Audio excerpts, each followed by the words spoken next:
আসসালামু আলাইকুম এভরিওয়ান। আশা করি ভালো আছেন। জানি ভালো নেই, তারপর আমি আমার বেসিক ভদ্রতাটুকু দিয়ে আমি জিজ্ঞেস করার চেষ্টা করলাম বা জানার চেষ্টা করলাম। আর সেটা হচ্ছে আমি এখন বলবো বিএনপি যারা নবনির্বাচিত এখন এবং কি তারেক রহমান বিএনপির সবাইকে আমি জানি না কতটুকু সম্মান দিয়ে কথা বলতে পারবো। আমি সম্মান দিয়ে কথা বলার জন্য আপাতত আসিনি, বিকজ সম্মানের কাজটুকু তারা করেনি। সম্মান অর্জন করতে হয়, সম্মান জোর করে নিতে হয় না।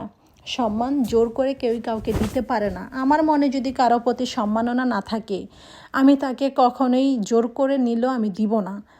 কিন্তু সে যদি অর্জন করতে পারে তার ভালো গুণ দিয়ে, ভালো কাজ দিয়ে, তাহলে আমি তাকে, সে যেই লেভেলেরই হোক আর যেই হোক, আমি তাকে সম্মান করতে বাধ্য। সেইটার উপরেই ভিত্তি করে আমি বলছি যে তারেক রহমান 12 তারিখ থেকে এ পর্যন্ত তার চেলাপেলা কুত্তাগুলোকে যেভাবে লেলিয়ে দিয়েছে, আমি বলবো যে লেলিয়ে দিয়েছে। যদি লেলিয়ে নাই দিবে, তারেক রহমানের চোখের মধ্যে কি এগুলো পড়ে না? তারেক রহমান কি কালো চশমা পড়ছে না কাঠের চশমা পড়ছে চোখের ভিতরে? সে কি এগুলো দেখতে পায় না? দুর্নীতি করে তো, একে তো দুর্নীতি করে সে ক্ষমতায় আসছে এবং কি তার চেলাপেলাদেরকে আনছে ক্ষমতায়, ভোট চুরি করে আনছে। এটা দিনের মতন পরিষ্কার। অস্বীকার করলো, সেটা দিনের মতন পরিষ্কার।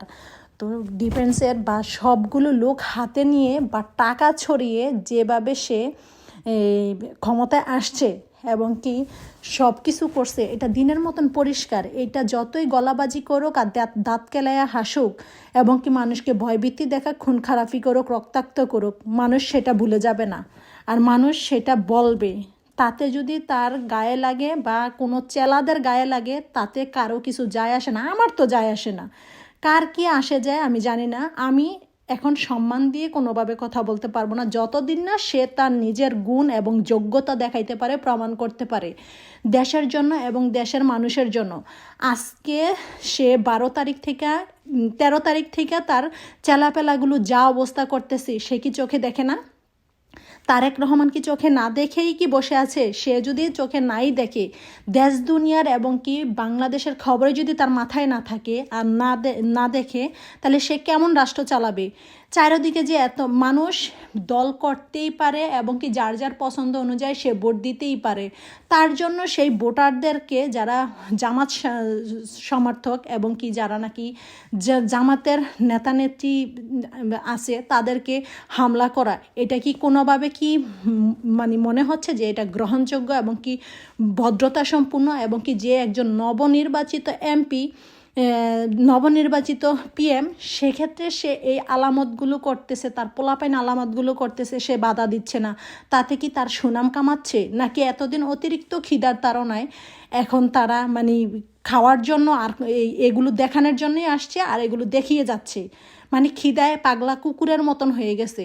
সেই জায়গায় মঙ্গলবারে যদি শপথ নেওয়ার, তাদের নবনির্বাচিত যারা কি বলে ক্ষমতায় আসছে, তারা মঙ্গলবারে শপথ নেবে। তার আগে তারেক রহমান নিজে শপথ দেখ যে তার কুত্তাগুলোকে, তার চেলাগুলোকে সে সামাল দিতে পারবে এবং কি দেশের জন্য মানুষের মতন কাজ করাইতে পারবে, জনগণের কল্যাণে আসবে, তাহলে সে শপথ নিক। আর না হয়তো আমি মনে করি তারেক রহমানের কোনো শপথ নেওয়ার প্রয়োজন নাই, কারণ শপথ নিয়ে সে আরও ডাট করে তার কুত্তাগুলোকে লেলিয়ে দিবে।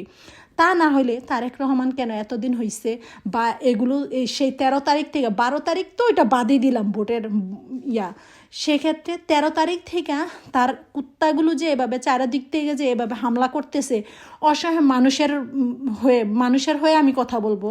আমি কোনো নেতা নেত্রী বা কোনো দল হয়ে বলার আগে আমি বলবো যে সাধারণ জনগণের উপরে যে এভাবে হামলা করতেছে, তারা তাদের পছন্দ মতন ভোট দিতেই পারে।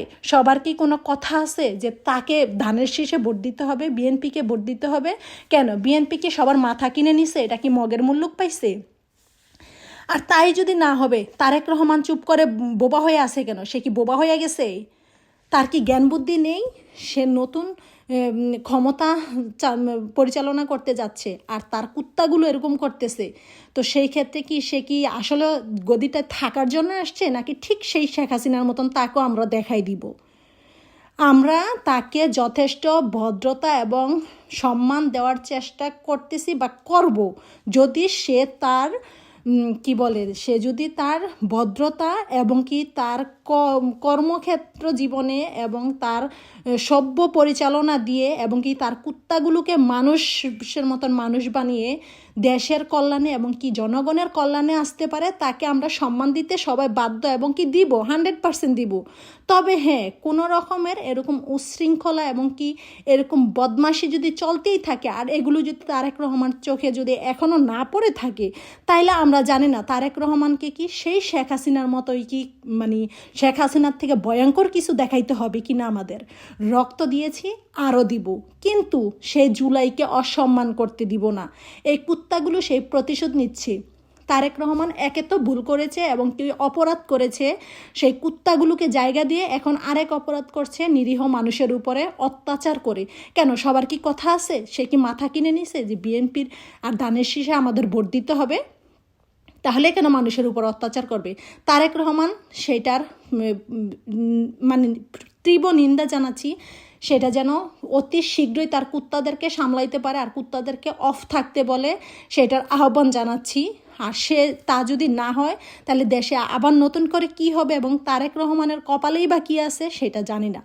তাতে আমি এই কথাগুলো বলার কারণে যদি কোনো কুত্তার বা কোনো চেলার গায়ে যদি লেগে যায়, আমার ভিডিওটা দেখার কোনো প্রয়োজন নেই। নিজেকে কুত্তা রূপের থেকে মানুষের রূপে আনার চেষ্টা করবেন আমার এই ভিডিওটা যদি কেউ দেখে থাকেন।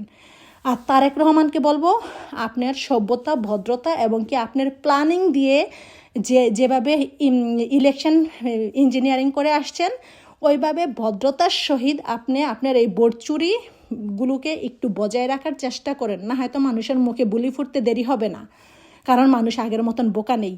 তো এই জন্য বলি, তারেক রহমান নিজের ভদ্রতা এবং কি নিজের পিছনের সব ইয়াগুলো মানুষের চোখে মুখে আনার চেষ্টা করবেন না।